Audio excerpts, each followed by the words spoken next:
Welcome to Silver Vixen ASMR, to a Whisper Ramble, the first in a series about books I read in. Tonight I will talk about books I read in January, and I want you to really get cozy. It's going to be very much an unstructured chat.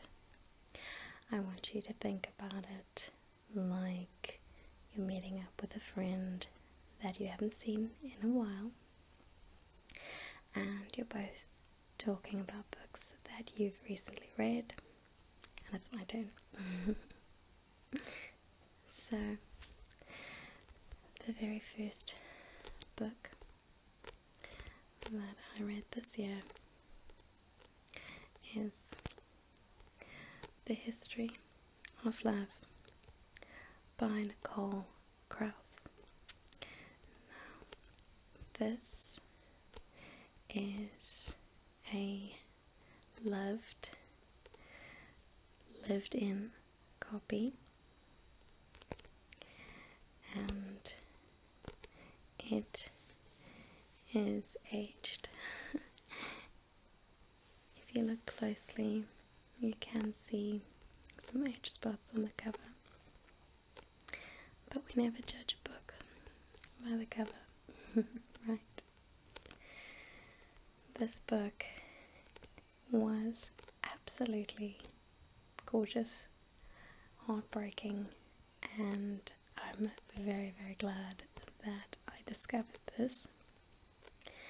When I first saw the cover some years ago, I thought that it was non-fiction. I thought it would talk about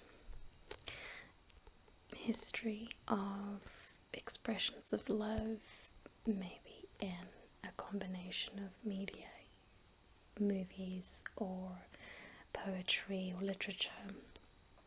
But it's very much a lovely little novel, and I'll quick read the synopsis.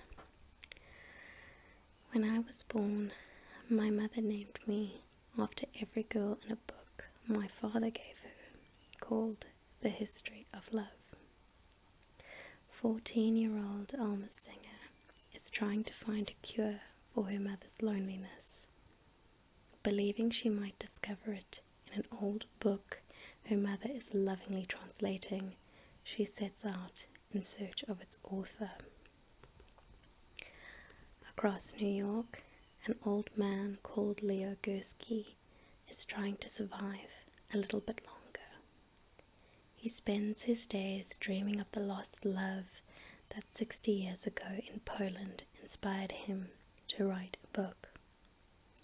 And although he doesn't know it yet, that book also survived, crossing oceans and generations and changing lives. So, very intriguing. This is, as the synopsis suggests, a book from two perspectives. So we have Alma and we have Leo. And it seems, even from the synopsis, that, Leo must have written that book, right? But it's not so simple. The novel actually starts with Leo, and it discusses, it's focalized through him. I think it's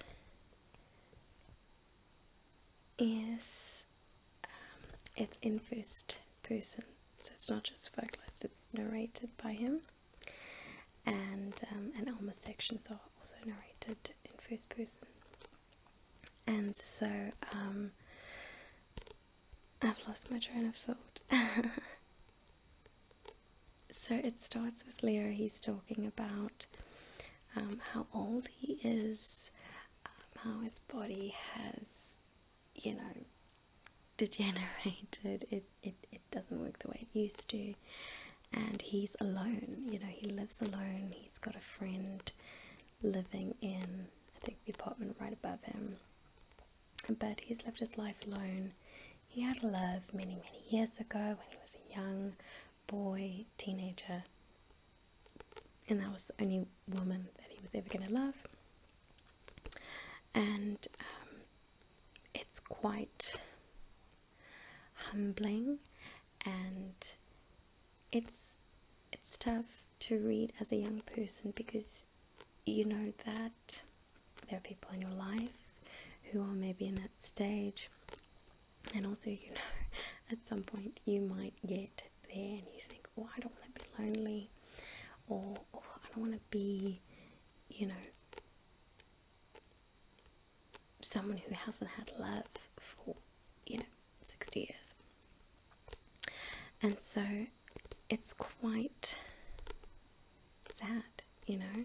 It really tugs at your heartstrings, the position he's in life. And then in the second chapter, I'm pretty sure it's the second chapter, we move into, because it's a nice long section at the beginning, and then we move into a section narrated by Alma, who, as I said, is 14, so much different stage in her life. And for her, her biggest concern is that though her father passed away, I think it must have been 3 years prior to the events of the story, her mother is still in the throes of grief, and she's really, you know, not participating in life. She works from home, so she doesn't really, you know, have a shower, get dressed for a day, go out, do things, come home. She is sort of, she works in her bathrobe, and she sort of sips cups of tea and shuffles around the house, and obviously she loved Alma's father very much. He was the one that gave her the book, and so Alma wants to cure her loneliness. And when her mother gets a job to translate this book that her father gave her, meaning the mother, from which the two took her name, Alma takes the opportunity to sneakily write letters with each sort of section of the novel that's translated as their mother sends it on. And so Alma's trying to make a connection. She's trying to get to know the person who has made the request, and see, you know, if maybe this is a potential partner for her mom, which I don't want to give too many spoilers, but you can imagine that that's not going to end very well, you know. Interfering in two adults' romantic life, you know. So the remainder of the story is it's switching between the two perspectives, and as I said, you start by thinking, oh, okay, well, Leo must have written this book, but there's another name on attributed, you know, another person to which the story is attributed. You are introduced to the foreword of the second edition of the book, so you have a bit of the backstory, and you think, well, that's not Leo, because the person who wrote this book was married, and so but you're trying to reconcile, you know, it's there must be a connection, you know. Why are these two characters the main characters of the story? So again, I'm not going to give spoilers, but I will say that I cried my heart out at the end. It's been a long time since I've had such an emotional outpouring at the close of a novel. You know, sometimes I'll have a little bit of a tear or two, but this was an absolutely heart-wrenching finale, and it actually says so. The Daily Mail said, "A wonderful novel, erupting with life, building to a perfect, heartbreaking end." So I was waiting for this heartbreaking end, and you know, for me, usually when I'm told like, oh, you know, this series or this movie is so amazing, you know, I really build up my expectations, and sometimes they fall short, you know, it happens. But this absolutely was a heartbreak. I cried and I cried. So absolutely would recommend this. It's gorgeous, and I really enjoyed it. I think I gave it 4 out of 5 stars on Goodreads, which doesn't sound like amazing, but for me, I really only reserve 5 stars for my absolute top favorites. So giving it 4 out of 5, most people in my position, thinking and feeling the way I do about it, would probably give it a 5. But I'm very strict. So this gorgeous copy, this, you could probably tell, is brand new. It's only been read by me, and I have very few brand new editions at all in my book collection. Most of them are second hand, but as you can see, perfect spine. I'm very much someone that reads very carefully, so I really do like to keep my books in good condition and show them a bit of love. And this is Of Sand and Malice, made by Bradley Beaulieu. Now I have no idea if I'm pronouncing that correctly, but this is a fantasy prequel, and when I bought it I could see, okay, this is fantasy, and I said, okay, this might be a part of a series, so I must really check, because if this is, say, the second book in a series, I want to find the first one first. And I checked very carefully, and I, you know, from the synopsis on the back, I decided, okay, well, this is not, you know, the second book in a series, this is not, you know, the third or whatever number. And so I was quite excited to read it, and then I thought, when I actually started to read it, I thought, oh, wait a second, this does feel like it's in a series. Did I miss something? And I looked it up, and it's a prequel. So the series, I think, is called The 12 Kings in Sharakai. And yes, and the main character of that story, a bit of her backstory is given here in this, as I said, prequel.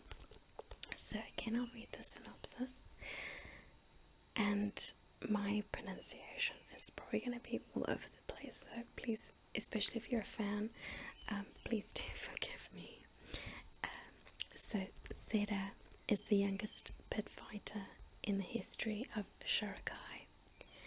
Renowned in the arena, she's the fearsome, undefeated White Wolf. Though none but her closest friends and allies know her true identity, until she and Rumayesh cross paths. Rumayesh is determined to unmask the mysterious White Wolf and claim Cedar for her own. So their chance encounter is about to become a battle for Cedar's friends, her life, and even her soul. This just immediately drew me in because I'm a massive fantasy fan. Love Harry Potter, Lord of the Rings. I have read numerous fantasy series. I did not quite finish Game of Thrones. I'm just thinking of all the series that I didn't finish. But, you know, of course, read C.S. Lewis as a child. So I'm always down for... Oh, I've read Shadow and Bone, you know, so I'm always down for or up for a really good fantasy that delves into this world building, this magic, how can I say, magic lore and all of that. And so I was very excited to read this.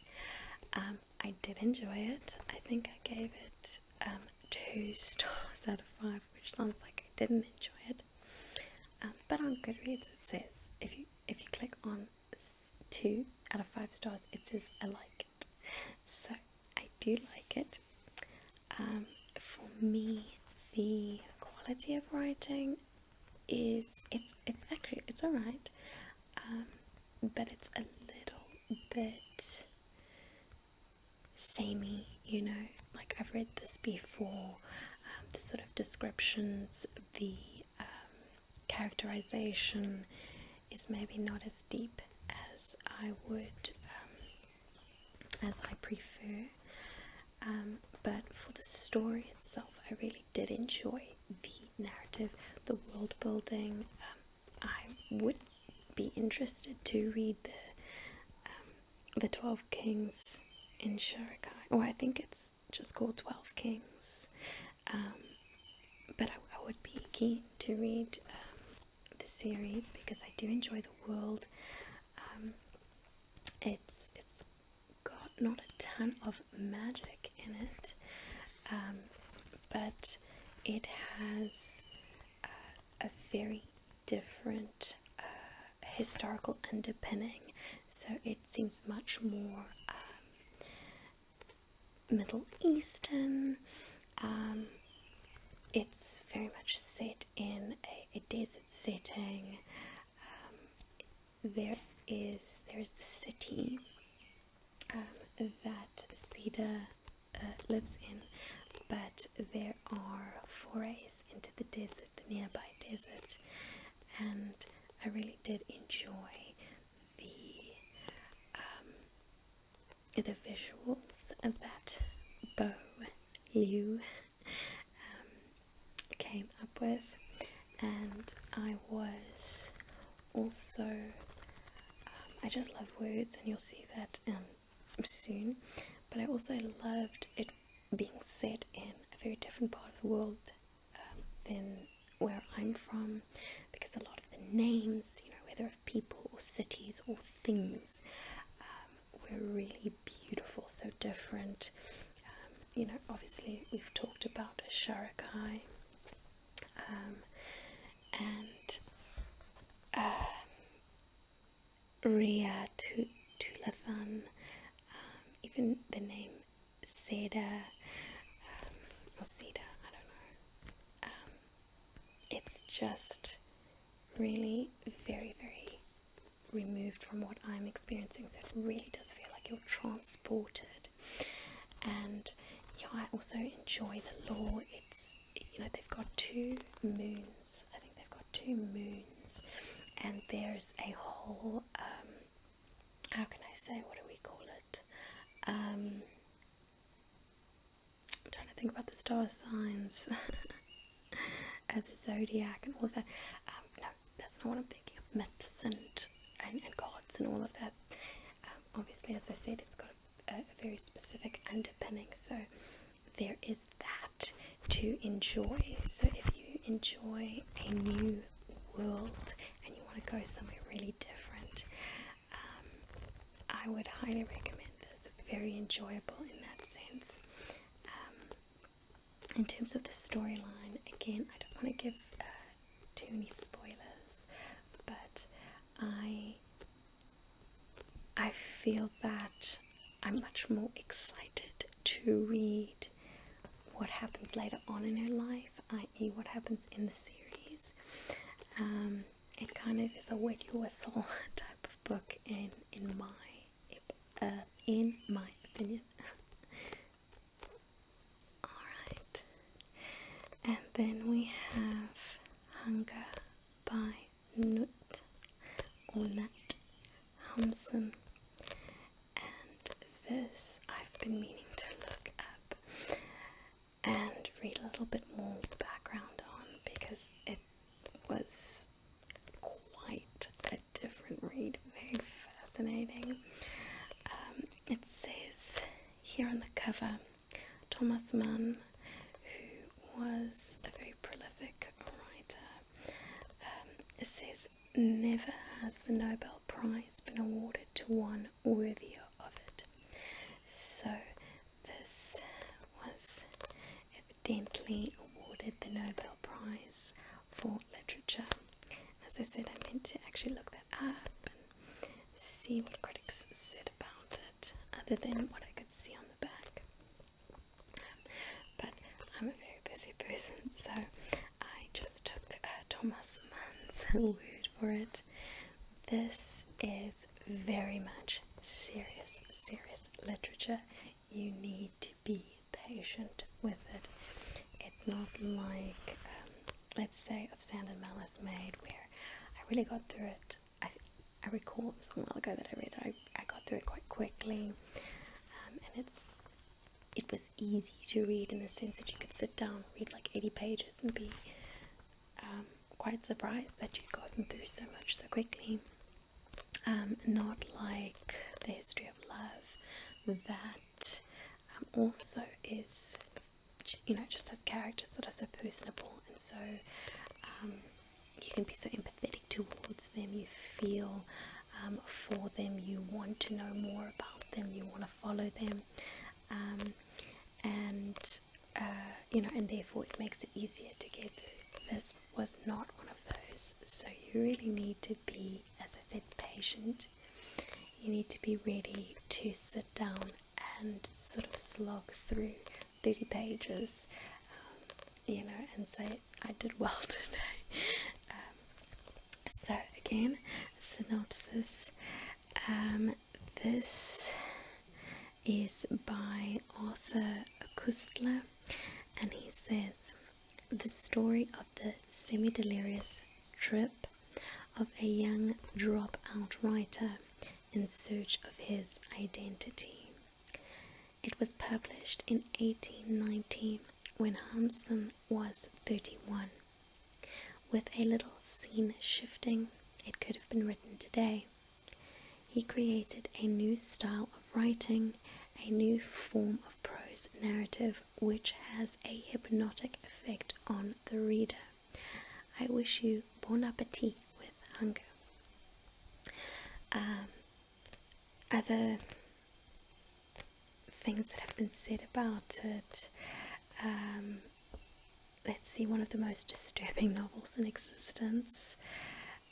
What seems to us catastrophe, his spirit experiences as a secret victory. Hunger is an amazing book.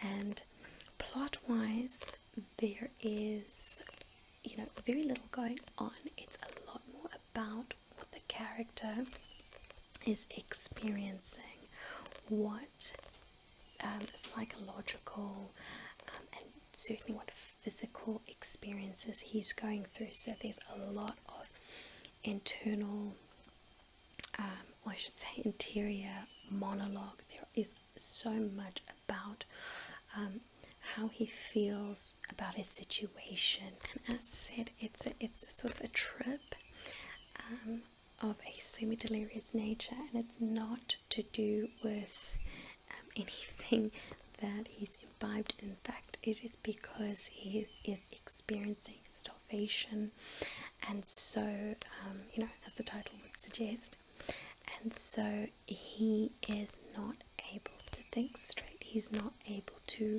reason, and he really finds it difficult to achieve the normal things that we would take for granted in life. Flirting with a potential partner, going on a date, talking to an old friend that he sees on the street. He can't function because he's literally starving. And so it is, again, leading him to experience or behave in a way that suggests delirium. So it's quite difficult to, again, kind of go with him. It's not like young Alma, who's idealistic and she believes in love and she loves her mother. It's very much a character who is so beyond hard on his luck, and his life is an absolute struggle. It's a misery, and that's not always pleasant to sit with.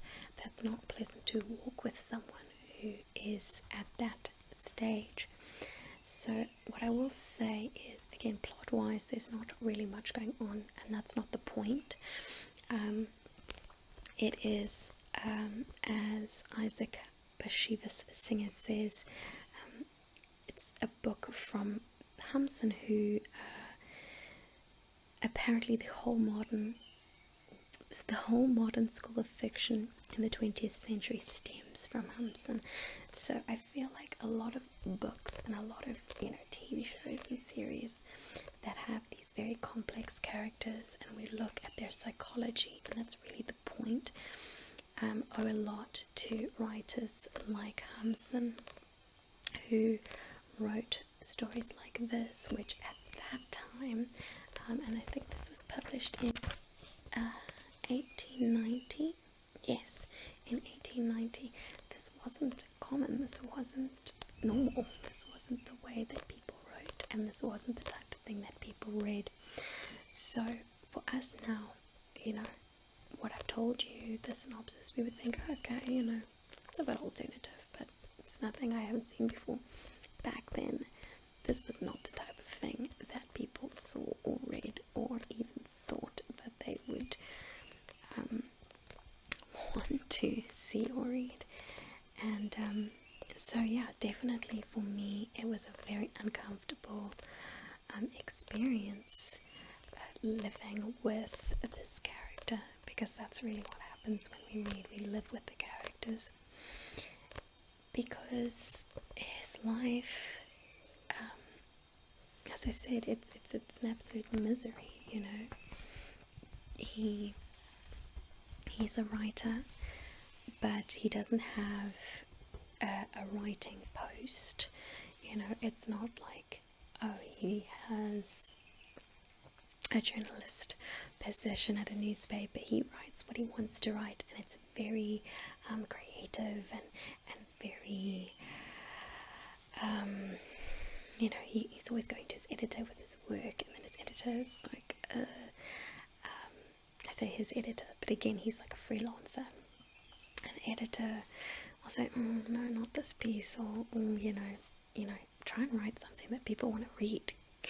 And so he is very much not able to put food on the table. He's barely able to pay rent. The story starts with him having to leave his place of residence because he can't pay. And towards the very end, same story. He's been staying somewhere for, I think, maybe a week or so over. He hasn't been paying for a week. And so, he's often on the street. He sleeps in the woods one night, and it's so difficult to see this person who, for wanting to do what he wants to do in life, to write and express himself and make a living off of that, struggle and basically not really make it. And that's not a spoiler. He makes it to the end of the novel, but it is very uncomfortable, and it does force you to consider homelessness, something that maybe a lot of us don't think about. And you know, the fact that homeless people are just as complex in terms of their desires for who they are to be achieved in life. You know, yes, there's the hunger, but you know, you're not just a physical being, you're still as much full of, you know, the complexities of human psychology. And yeah, as I said, very uncomfortable and difficult to read. And it really, I mean, that's what good literature is, that's what good art is. There's this great quote, and I keep thinking about it, and I keep telling myself to look up who said it or who wrote it, but I don't. And but it goes, I'm probably slightly paraphrasing it, but it says, art should disturb the comforted and comfort the disturbed. So, you know, really it is proper art if it takes you out of your comfort zone, and it makes you think, oh wow, you know, oof, that hurts, and oh, that's awful. And that's certainly how going through this trip with him makes me feel. It makes me uneasy, unsettled, and as I said, quite difficult. You can see it's a very short novel, most of these are, but it really takes a lot out of you. So that's Hunger. And then the last book that I read this month, literally finished it on the 31st of January. It took me a lot longer to complete than I'd hoped. A little bit thicker, but really not by any means a long book. But I'm a very busy person, as I said. So this is a non-fiction. It is one of probably like 10 non-fiction books I have. And this was actually a gift that I received 12 years ago. So I finally got around to this. And as you can see, it's by John Mann, and it's called, let's see if you can see, Alpha, Beta, How Our Modern Alphabet How Our Alphabet Shaped the Modern World. And this, as I said earlier, is a great book for me because I love words, and obviously with the alphabet it's a great way to capture language. So let's see, yeah, let me start from the beginning. It's a quote from the Times Educational Supplement, and it reads thusly: "The story of how the alphabet came into being is a fascinating one, and man is the ideal writer to tell it. His scholarship seems boundless. He also has a journalist's ear for a story, straight out of Indiana Jones." So that sort of gives you a bit of a feel for the book. And then in terms of content, I mean, it just covers just so much. The idea behind the alphabet, that language with all its wealth of meaning can be recorded in a few meaningless signs, is an extraordinary one. So extraordinary, in fact, that it has only occurred once in human history, in Egypt about 4,000 years ago. That's the few meaningless signs, because obviously there are other scripts elsewhere. Yeah, it's right. Let me continue. Alpha, Beta follows the emergence of the Western alphabet. Okay, so obviously Egypt hieroglyphics. There are a lot of signs, but we took root of our Western alphabet from Egyptian hieroglyphics, and that's where the few meaningless signs come. Just in case, yeah. Right. Alpha Beta follows the emergence of the Western alphabet as it evolved into its present form, contributing vital elements to our sense of identity along the way. The Israelites used it to define their god, the Greeks to capture their myths, the Romans to display their power. And today it is expanding still further through the internet. Tracking the alphabet as it leaps from culture to culture, John Mann weaves discoveries, mysteries, and controversies into a story of fundamental historical significance. So, I very much enjoyed this book. It covers a lot of ground. Obviously, we're starting in Egypt, in ancient Egypt. And I'll just read a few of the chapter titles. So, we've got The Trouble with Pictures, which is chapter 1, and this is in reference to Egyptian hieroglyphics, which not all of which were sort of picture means one entire word. There were syllables, or there were determinants, so there would be a sign that maybe it's a word on its own, but if it's put after, let's say, a noun, it qualifies the noun, so it's sort of it's not actually that word on its own used in that particular context. It's there's so much happening, and it's really, really fascinating.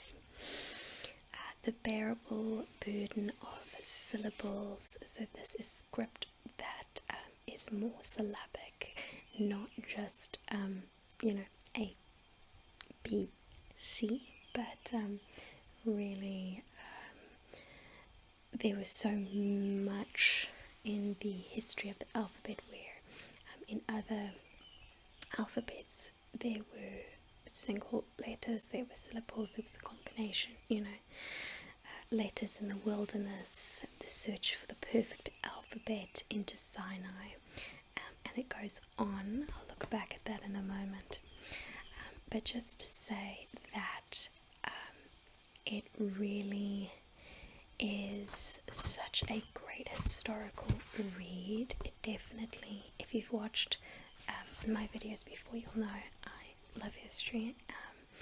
A bit of a history nerd. I wouldn't say history buff though, because my memory is not amazing.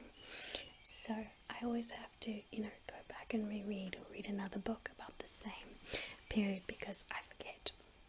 But it's enjoyable that way because then it's almost like you're learning from scratch all over again. But yes, one of the really most fascinating aspects for me about this Western alphabet and how, as it says, it leapt from culture to culture. What I loved learning was that it would often take root in fledgling cultures that were on the fringes of society. And so it would, let's say the Egyptians, they had their hieroglyphic writing that was really only available to the elites. It took a long time to learn, and so it wasn't available to very many people at all. Whereas, and I'm trying to find the name of the culture, very, very important that I find this, because it wasn't Phoenician. We weren't quite at Phoenician yet. Where is it? See, it's just so much information that so many different names of different cultures, different areas of the world that of course now don't exist with those same names. I'm going to try and this is the most recent book I read, so you would hope that I could remember information from this one. Okay, it took me a while to find it, but the word I was looking for, the culture, was Semitic. And so that was the culture on the fringe of Egyptian culture, and they started developing, writing their own alphabet, moving from Egyptian hieroglyphics into their own more simplified alphabet that was more accessible. It was an alphabet that could be much more easily shared, much more easily taught, learned, and so it was not this elitist thing. It was really something that anyone could learn it, anyone within that particular culture, and so that really got the ball rolling. I love that it was basically a culture that didn't have power where they were in the world, and in their particular at that time of their culture, and they made something of it. And as man explains, through the centuries, the script would often get picked up by cultures again that were kind of like ripe for a new alphabet, ripe for this alphabet, and they were often cultures that at that time did not have power, did not have, maybe were not as unified, or had not yet become unified, and as he expresses and explains and gives evidence for, there are certain cultures that, in fact, that is how they developed their identity, is through having this alphabet, this writing, and this way of being able to set down language, their ideas about themselves, their values. Okay, as it says, Israelites define their God, Greeks capture their myths, Romans display their power. So it's not just, oh, let me make some quick notes. Certainly near the beginning of the invention of the alphabet and many different scripts, not just the Western alphabet, but certainly at the beginning, the idea was to capture information that helped trade be more efficient and effective, and being able to keep records. That's really where the need for writing seemed to have started. But as it moved forward for every culture and every kind of script, including the Western alphabet, it really is something that was used to capture the identity, the imagination, the ambitions, the hopes of different cultures. So it's just honestly such a fascinating read, and I've probably gobbled some of the information, some of the factual information, because it's just the sheer amount of info given in the book is a lot. So I've often mentioned how sometimes it takes longer to read something if it's like hunger, it's more taxing, or I mentioned in my book haul video,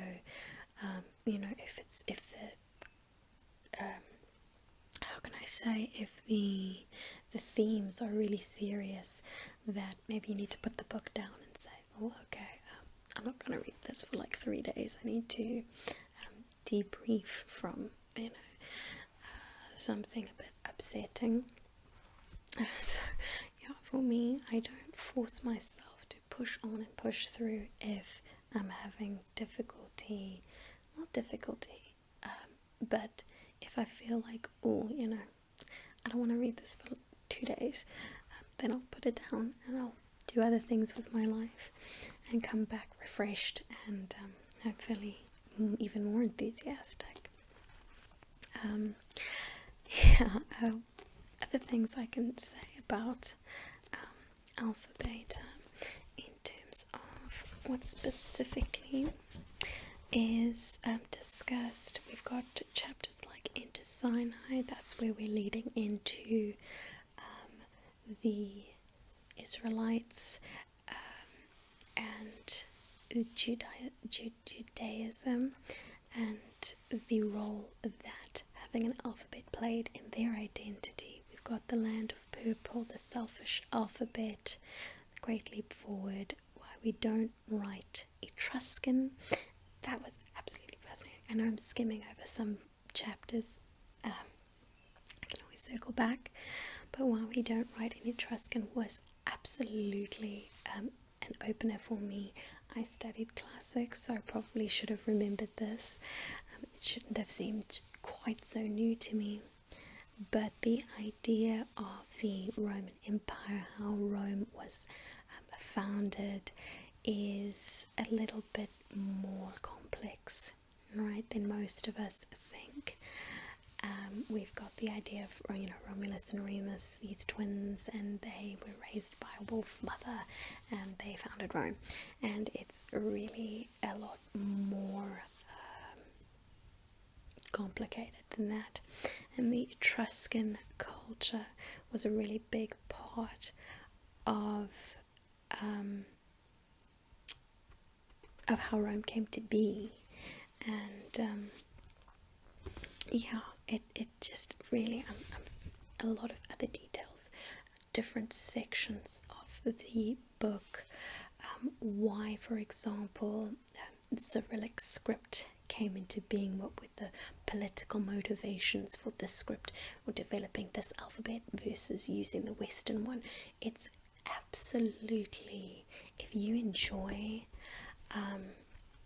language, which you probably do if you're watching this, because you're reading, I assume, or wanting to read. If you enjoy language, if you enjoy linguistics, if you like the alphabet, I would highly recommend this as a book that helps you learn a lot about how and why, things in the world in general are, but certainly in terms of how there are so many divisions, not in a bad way, but just why there are different scripts, why different cultures use their specific alphabets. It's really a great thing to broaden your knowledge of the world in general. But that's Alphabeta. 12 years later, I finally read this one. Right, so now it's your turn. Please let me know in the comments what you've been reading lately, whether you would recommend the books that you've read. Do you read fiction or non-fiction? And yeah, please do look me up on Goodreads. I forgot to mention my other star ratings, but if you're interested, you will be able to see it there. So thank you so much if you made it to the end. I really do appreciate it.